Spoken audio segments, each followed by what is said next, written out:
Welcome friends to our YouTube educational channel maths the fun. आज हम लोग class 10 के इस क्लास में एक नए चैप्टर को शुरू करने जा रहे हैं, क्योंकि पिछले दिनों हम लोगों ने पॉलिनोमियल चैप्टर कंप्लीट कर लिया था। तो आज का हमारा टॉपिक है pair of linear equations in two variable. आज का हमारा टॉपिक क्या है? Pair of linear equations in two variable.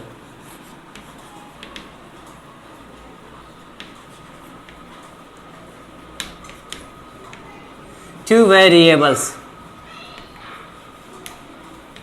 जी हाँ, pair of linear equations in two variable.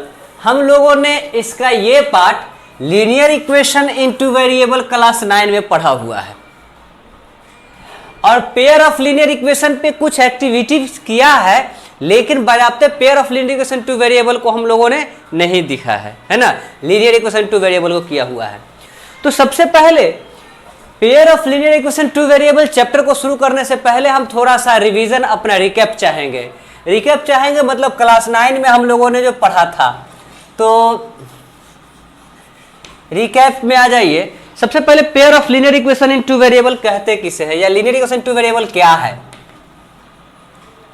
Linear equation in two variable, linear equation two variable हम कहते हैं the equation in the form of, क्या लिखेंगे? The equation in the form of ax plus by plus c is equals to 0, where a b and c या comma c are real numbers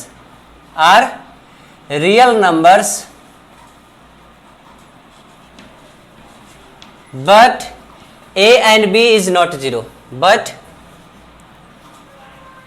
a and b is not 0, called linear equation in two variable. Linear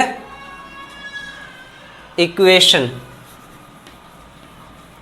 in two variable, इसी को हम क्या कहते हैं? Linear equation in two variable कहते हैं। हाँ, हमने ये जो लिखा है a and b is not 0, इसका क्या मतलब हुआ? क्यों नहीं लिख सकते? आइए हम चेक करते हैं। जैसे हमारा कोई इक्वेशन है ax plus by plus c is equals to 0, अगर हम यहाँ पे 0x प्लस 3y प्लस 7/2 कर देते हैं, तो यह 0x से मल्टीप्लाई होकर 0 हो गया, plus 3y plus 7/2 is equals to 0, या 3y plus 7/2 is equals to हमारा 0 आएगा, जो कि पेयर ऑफ वेरिएबल यहाँ नहीं है, यह सिंगल वेरिएबल है। मतलब यहाँ से हमारे टू वेरिएबल वाला कॉन्सेप्ट खत्म हो जाता है। अगर a और b को हम वैल्यू 0 कर देते हैं, किसी को भी 0 रखते हैं, तो हमारा यह टू वेरिएबल का कॉन्सेप्ट खत्म हो जाता है। यहीं पे अगर हम चाहें तो c को हम 0 रख सकते हैं, जैसे ax plus by plus c is equals to 0, 3x minus √2y plus 0 is equals to 0, 3x minus √2y is equals to 0। ये टू वेरिएबल में इक्वेशन है, ये टू वेरिएबल में है। इसीलिए हम कहते हैं कि a b c में a b c तीनों रियल नंबर होगा, लेकिन a और b 0 नहीं होगा। अब आपका एक होम असाइनमेंट यहाँ पे आता है कि आप 10 linear equation in two variable के एग्जाम्पल लिखिए। Give 10 example. होमवर्क असाइनमेंट में आपको रहेगा give 10 example, give 10 example of linear equation in two variable. क्या? Linear equation in two variable. Linear equation in two variable के आपको 10 एग्जाम्पल लिखने हैं। क्लियर। अब हम अपने ओरिजिनल टॉपिक पे आते हैं, या पहले अभी इसके प्रॉपर्टीज क्राइटेरिया को भी थोड़ा हम देख लेते हैं कि linear equation in two variable है क्या। यहाँ तो उसका फॉर्म हमने देखा कैसा होगा, फिजिकल स्ट्रक्चर देखा। स्ट्रक्चर देखने के बाद अब इसके फीचर्स को हम देखने जा रहे हैं, या प्रॉपर्टीज। फीचर में आ जाएगा linear equation in two variable represent a line. क्या हो जाएगा,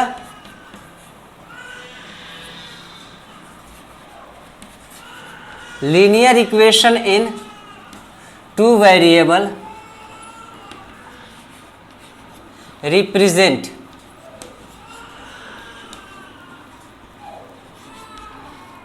a line. Linear equation two variable किसको रिप्रेजेंट करता है, एक लाइन को रिप्रेजेंट करता है। मतलब ये कहने का मतलब हुआ, यह जो हो गया ax plus B Y plus C is equals to 0, यह एक इक्वेशन है। ठीक है। As we know a line is made up of infinite points. A line is made up of infinite points. एक लाइन जो होता है इनफाइनाइट पॉइंट से मिल के बना होता है। Each point of the line is a solution of equation. Each point of line is a solution of equation. Line का हर एक पॉइंट अपने आप में एक सॉल्यूशन होता है। किसका सॉल्यूशन होता है, लीनियर इक्वेशन का। thus we can say that so linear equation in two variable having infinite solution. So linear equation in two variable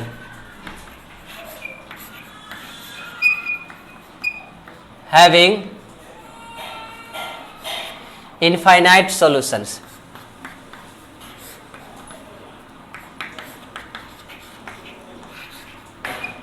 Having infinite solutions. ठीक है। तो हम कह सकते हैं कि लीनियर इक्वेशन टू वेरिएबल के कितने इनफाइनाइट सॉल्यूशंस होंगे। जैसे एग्जांपल के तौर पे अगर यह हमारा कोई कार्टेशियन शीट है, यहाँ पे हमारा यह इक्वेशन है ax plus B Y plus C is equals to 0, तो यहाँ पर का यह x रीडिंग हो जाएगा और यह y रीडिंग हो जाएगा। इसी तरह यहाँ पर का एक अलग रीडिंग होगा और एक अलग रीडिंग होगा, है ना। तो हर पॉइंट जो होगा अपने आप में एक सॉल्यूशन है। ईच पॉइंट जो होगा इसका एक सॉल्यूशन लिया गया हुआ है। ठीक है।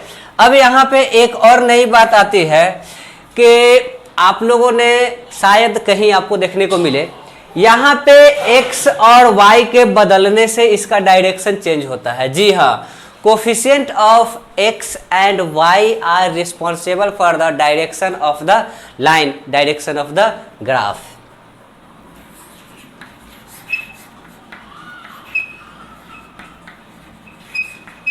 Coefficient of x and y are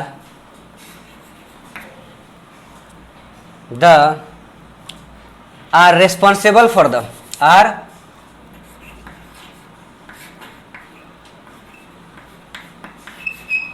responsible for the direction of the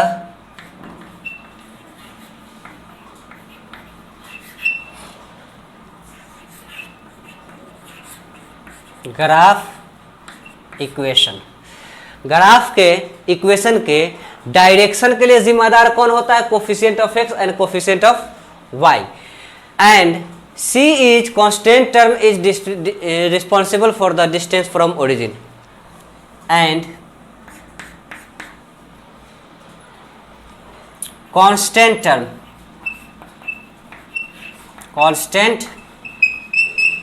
term is responsible for the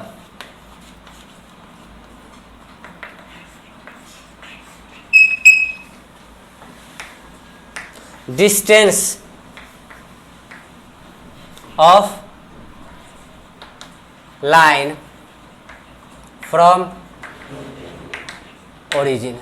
origin से इसकी कितनी डिस्टेंस होगी, इसके लिए जिम्मेदार कौन होता है, इसका कांस्टेंट टर्म। और ए और बी जो होता है वो डायरेक्शन डिटर्मिनेशन के लिए जिम्मेदार होता है, किसके, लाइन के या ग्राफ के। ठीक है, तो इसे नोट कीजिए। ये दोनों जानकारी जो है बहुत इंपॉर्टेंट है, ये आपको हर किताब में हर कहीं मिलता नहीं है, इसे आप नोट कर ही लीजिए। ठीक है, हरी अप। तो हम लोगों ने अभी देखा कि linear equation in two variable किसे कहते हैं। अब हम अपने असल टॉपिक पे आते हैं, pair of linear equation in two variable. Pair of linear equation in two variable. Linear equation two variable के पेयर, जोड़ा। जैसे कि अभी अभी हम लोगों ने पढ़ा था कि लीनियर इक्वेशन जो होता है एक लाइन को रिप्रेजेंट करता है, और जब हम दो लाइन की बात करेंगे, कितने की बात करेंगे, दो लाइन की बात करेंगे, pair of linear equation two variable means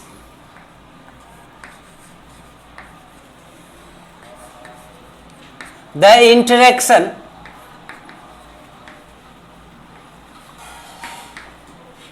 of two lines. दो लाइन्स के interaction.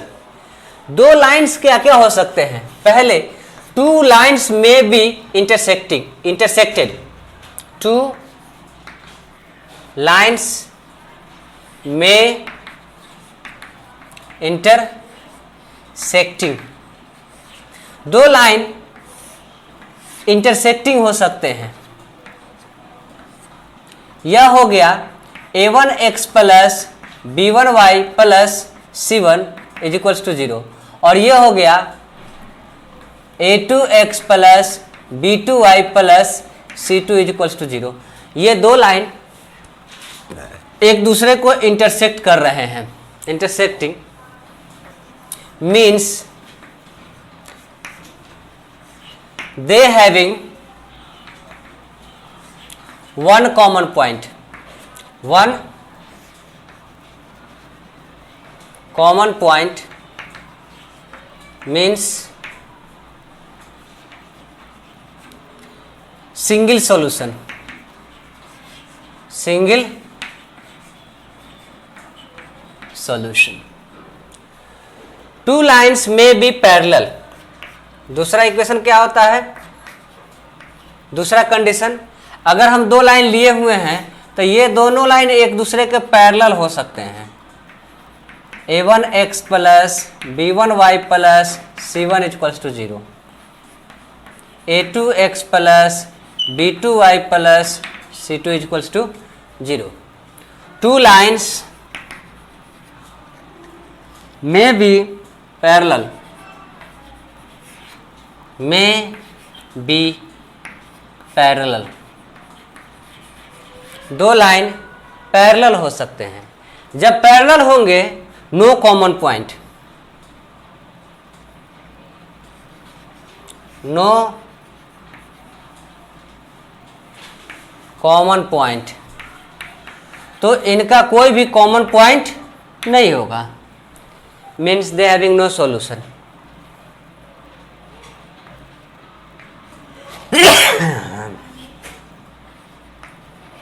means they having no solution।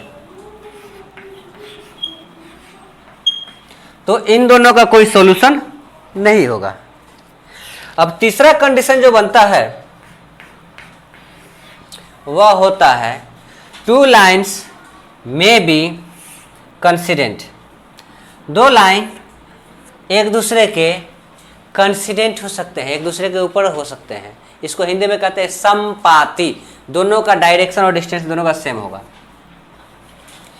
इसमें दोनों का डायरेक्शन सेम नहीं है, एक इधर है दूसरा इधर है। इसमें दोनों का डायरेक्शन सेम है, इसमें भी दोनों का डायरेक्शन सेम है, इसमें दोनों का डायरेक्शन भी सेम है, डिस्टेंस भी सेम है। इस चीज को हम लोग आगे पढ़ने वाले हैं, ठीक है। तो यहां पे क्या हो जाएगा, नीचे वाले को ले लेते हैं a1x plus b1y plus c1 equals to 0। ऊपर वाले को ले लेते हैं a2x plus b2y plus c2 equals to 0। ये हमारे दो इक्वेशंस हो जाते हैं, ये हमारे क्या हो जाते हैं, दो इक्वेशन हो जाते हैं। अब इन दो इक्वेशन के कंडीशन में टू लाइंस में बी कंसिडेंट, टू लाइंस में बी कंसिडेंट, दो लाइन कंसिडेंट हो सकते हैं, मतलब इनफाइनाइट कॉमन पॉइंट, इनका कॉमन पॉइंट कितना हो जाएगा, इनफाइनाइट हो जाएगा, means infinite common point.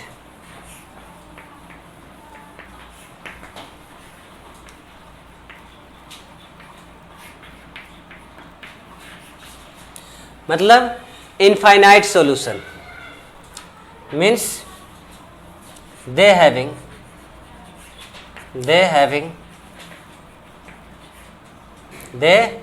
having infinite solutions, infinite solutions है ना। इनके कितने सॉल्यूशंस होंगे, इनफाइनाइट सॉल्यूशंस होंगे, ठीक है।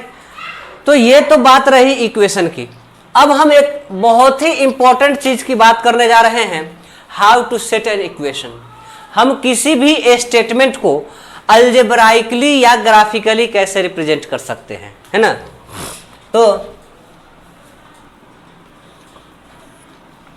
Change the statement into equation, change the statement into equation. Statement को इक्वेशन में चेंज करने के लिए सबसे पहली जो चीज होती है और इंपॉर्टेंट चीज होती है वो ये होती है कि रिकॉग्नाइज द फाइंडिंग क्वांटिटी। आप तलाश कीजिए कि आपको मालूम करना क्या है। Recognise the finding quantity in statement, in statement. Statement में सबसे पहले तलाश कीजिए कि आपको मालूम करना क्या है ना। ये जनरली होता है, generally the last sentence and कभी कभी occasionally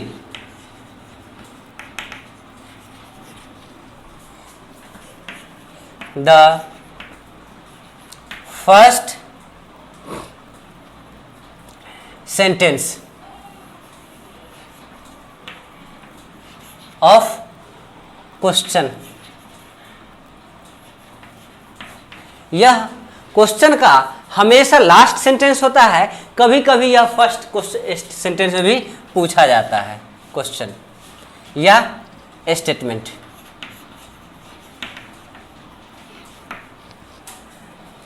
तो हम सबसे पहले and assumed it,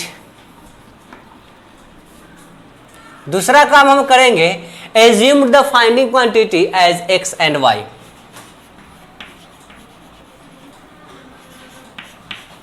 assumed the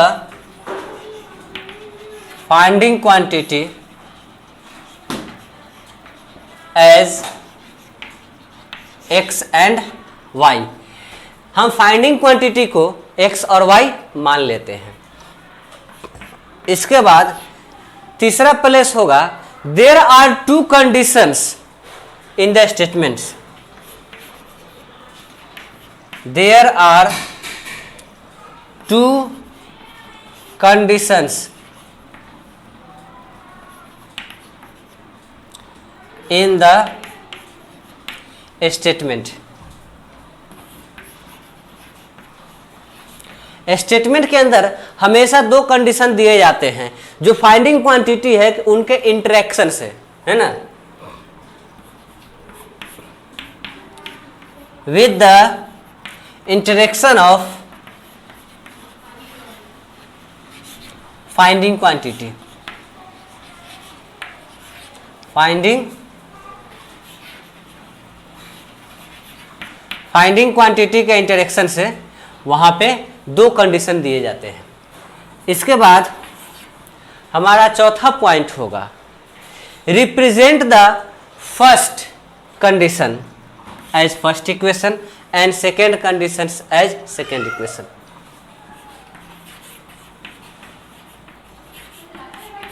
represent the first condition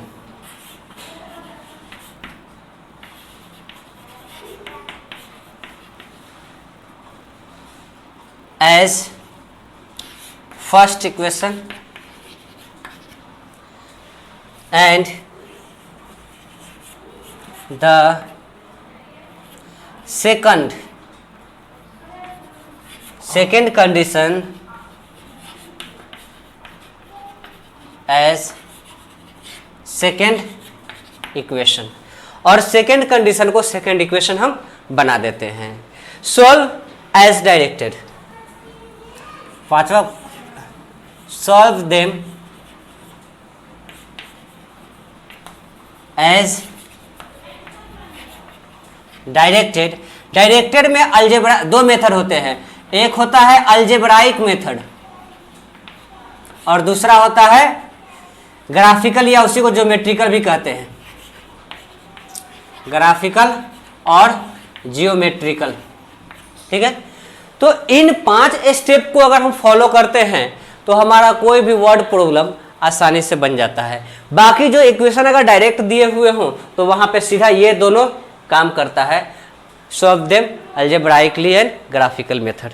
ठीक है, तो इसे नोट किया जाए। ठीक है, हम आगे आते हैं। अब आइए हम अपने एक्सरसाइज पे आते हैं। एक्सरसाइज में कहा जा रहा है represent this situation algebraically and graphically. इसको अलजेब्रा में भी रिप्रेजेंट करना है और इसको ग्राफिकल रिप्रेजेंट करना है, ग्राफिकली इसको सॉल्व करना है। ठीक है, अगर हम किसी इक्वेशन को सेट करने की बात करें तो अभी अभी हमने आपको जो 5 स्टेप बताया है उसी से हम इक्वेशन को सॉल्व कर सकते हैं। जैसे क्वेश्चन में कहा जा रहा है Aftab tells his daughter. Aftab अपने बेटी से कहता है, क्या कहता है, I was 7 times as old as you were then. 7 साल पहले मैं तुम्हारे 7 गुने उम्र का था। उस वक्त तुम जितनी थी उसका मैं 7 गुना था। आज से 7 साल पहले तुम उस वक्त जितने साल की थी मैं उसका 7 गुना था। ठीक है, तो ये कंडीशन 1 बन गया। क्या बन गया? कंडीशन 1। फिर आगे कह रहा है अल्सो और 3 years फ्रॉम नाउ, और आज से 3 साल के बाद I shall be 3 times as old as you will be. 3 साल के बाद तुम जितने की रहेगी ना उसका मैं 3 गुना रहूंगा। 7 साल पहले था, 3 साल बाद रहूंगा। 2 कंडीशन बन गया। एक 7 साल पहले का कंडीशन बता रहा है कि उस वक्त में तुम्हारे एज का 7 गुना था। एक 3 साल के बाद का कंडीशन बता रहा है कि उस वक्त मैं तुम्हारा 3 गुना रहूंगा, है ना। फिर आगे कह रहा है ये 2 कंडीशन हुआ। इजंट दिस इंटरेस्टिंग, यह मजेदार है ना, रोचक है ना। आगे कह रहा है represent this situation algebraically and graphically, तो इसको अलजेब्राइकली और ग्राफिकली रिप्रेजेंट करना है। हमने क्या कहा था, यहां पे फाइंडिंग क्वांटिटी जो रहेगा उसे आप x और y मान लोगे। यहां फाइंडिंग क्वांटिटी 2 कौन कौन है, एक आफ्ताब की एज है और एक डॉटर की एज है ना। तो अगर हम आज के डेट में आफ्ताब के एज को x मानते हैं और डॉटर के एज को y मानते हैं, तो 7 साल पहले आफताब कितना रहा होगा? 7, उसका एज घट जाएगा 7 साल। जैसे अगर आज मैं 40 साल का हूं, है ना, तो 7 साल पहले मैं कितना का रहा होऊंगा? 33 साल। अगर आज मैं 32 साल का हूं, तो 7 साल पहले मैं कितना का रहा होऊंगा? 25 साल। यही ना होता है जी। अगर आज हमारी उम्र 20 साल है, तो 7 साल पहले मैं कितने साल का रहा होऊंगा? 20 में से 7 घटा देंगे, 13 साल। क्लियर? तो अगर आफताब आज के डेट में 7x साल का है, तो 7 साल पहले कितना था आफताब? x-7। बात समझ में आ रही है ना? अगर आज उसकी बेटी y ईयर्स की है, तो 7 साल पहले उसकी बेटी कितने साल की रही होगी? y-7, है ना? अब दूसरा, ये पहला कंडीशन हुआ। दूसरे कंडीशन में कह रहा है कि 3 साल बाद, आज अगर आफताब 50 साल का है, तो 3 साल बाद कितना का हो जाएगा? 53 साल का हो जाएगा। तो 3 साल बाद का एज में क्या करेंगे? 3 साल जोड़ देंगे, x + 3। आज अगर बेटी जो है एक y ईयर्स की है, तो 3 साल के बाद बेटी कितने की हो जाएगी? y + 3।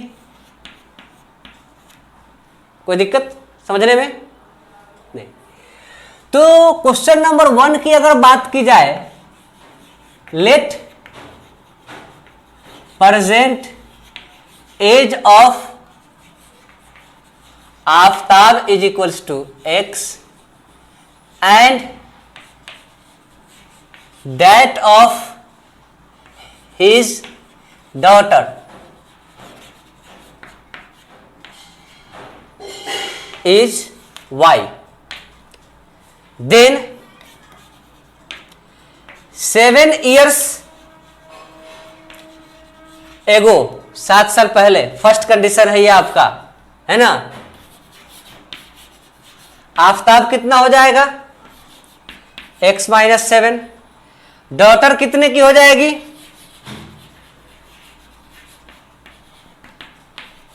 y-7। अब यही ना कह रहा है आफताब कि आज से 7 साल पहले मैं तुम्हारे से 7 गुना था। According to question, 7 into daughter is equals to Aftab.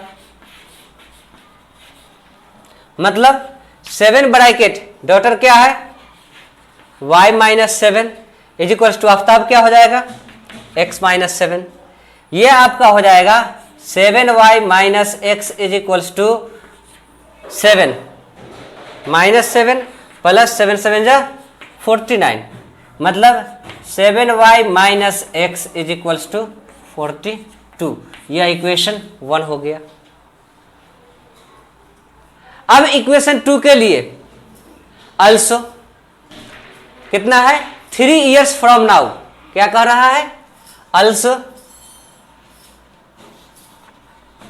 3 years from now, 3 साल के बाद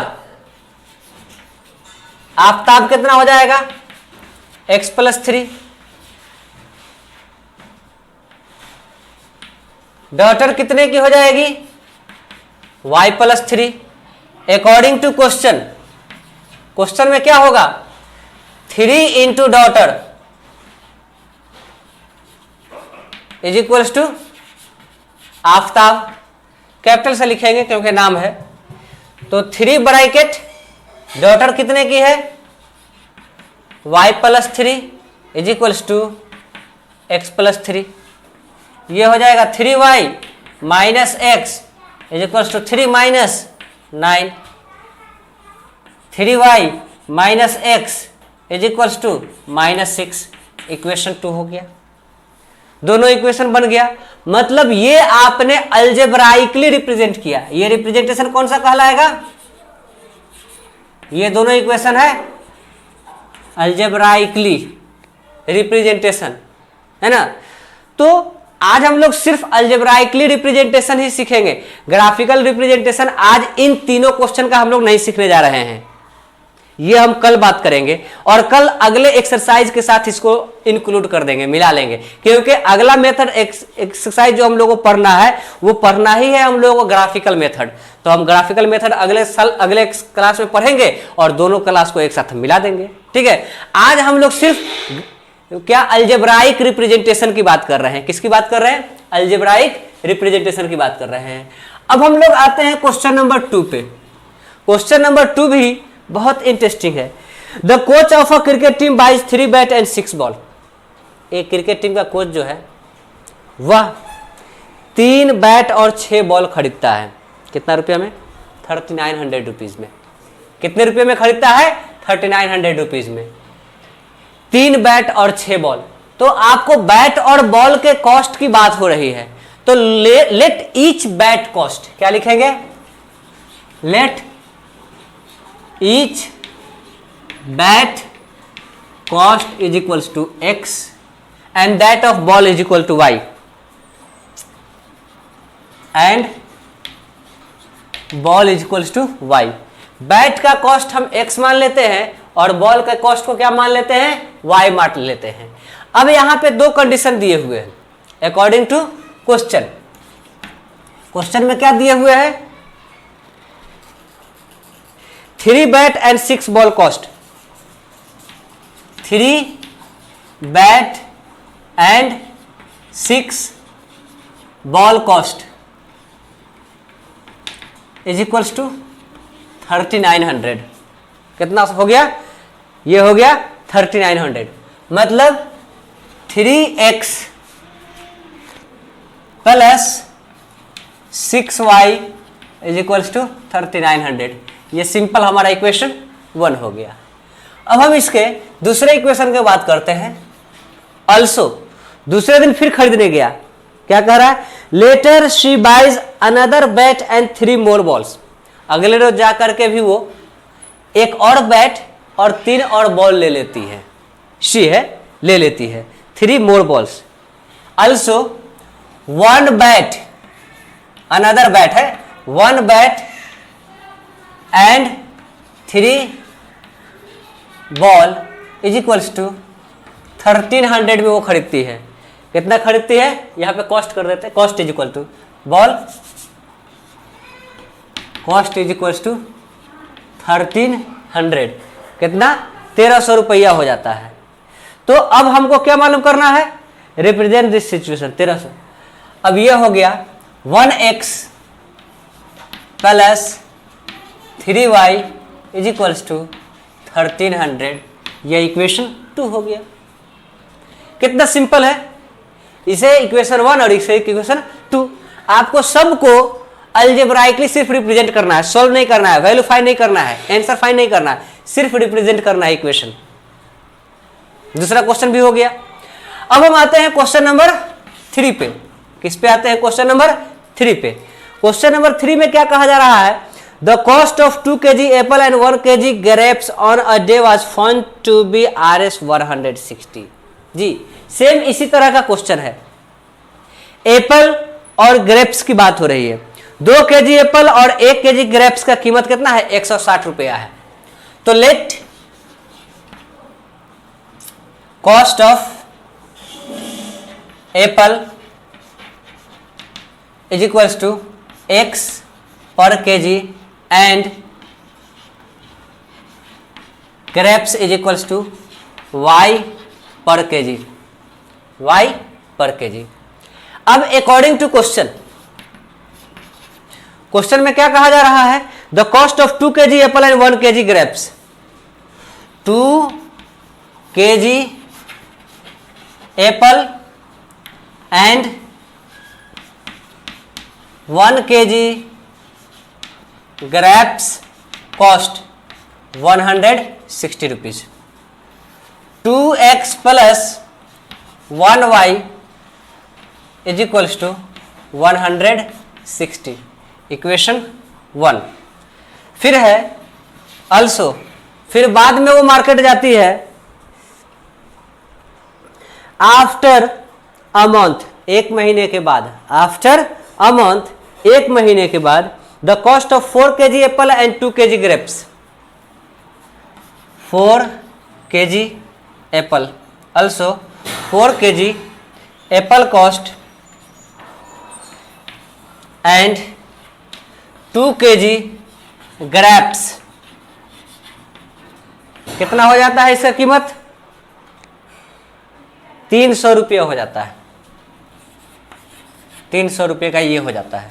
तो अब इस कंडीशन के लिए क्या हो जाएगा? 4x plus 2y is equals to 300। इस तरह से हमारे एक्सरसाइज नंबर 3.1 का, किसका? 3.1 का तीनों क्वेश्चन अलजेब्राइक रिप्रेजेंटेशन हो गया। इसका ग्राफिकल रिप्रेजेंटेशन हम लोग कल करने वाले हैं, क्योंकि ग्राफिकल मेथड को हम लोग कल पढ़ेंगे अगले एक्सरसाइज के साथ, कल इट मीन्स के अगले क्लास में, ठीक है। तब तक आप लोग वीडियो को लाइक कीजिए, वीडियो को लाइक नहीं करते हैं अब, प्लस बैठते हैं तो कॉपी कलम ले करके बनाने का काम कीजिए, नोट करने का काम कीजिए। जो क्वेश्चन नहीं बने तो क्वेश्चन कमेंट करके पूछिए। आप व्हाट्सएप नंबर का इस्तेमाल कर सकते हैं क्वेश्चन का आंसर जानने के लिए। मेरा व्हाट्सएप नंबर है 9852256532। इसका इस्तेमाल कीजिए, व्हाट्सएप मैसेज कीजिए, आपको हम बताएंगे। अगर इंस्ट्रक्शन स्पेशल कुछ बताने की होगी तो मैं इंस्ट्रक्शन भी दूंगा, है ना। वॉइस कॉल कर सकते हैं, ठीक है। आपका इससे सारा क्वेश्चन बन जाएगा, जो भी डाउट होंगे इस पर बता दिए जाएंगे। अब ऐसे ईच एंड एवरी फ्राइडे हम लाइव तो आते ही हैं। अब तक 2 क्लास आया था, देखते हैं अगले रोज भी, पिछले रोज भी आया था। वहाँ भी आप अपने क्वेश्चन पूछ सकते हैं, आप अपने डाउट्स क्लियर कर सकते हैं, ठीक है। तब तक वीडियो को लाइक कीजिए, चैनल को सब्सक्राइब नहीं किया चैनल को सब्सक्राइब कर लीजिए और दोस्तों के साथ शेयर कीजिए, ताकि ज़्यादा से ज़्यादा लोग चैनल से जुड़ सके, ज़्यादा से ज़्यादा लोग फ़ायदा उठा सके। Thank you very much.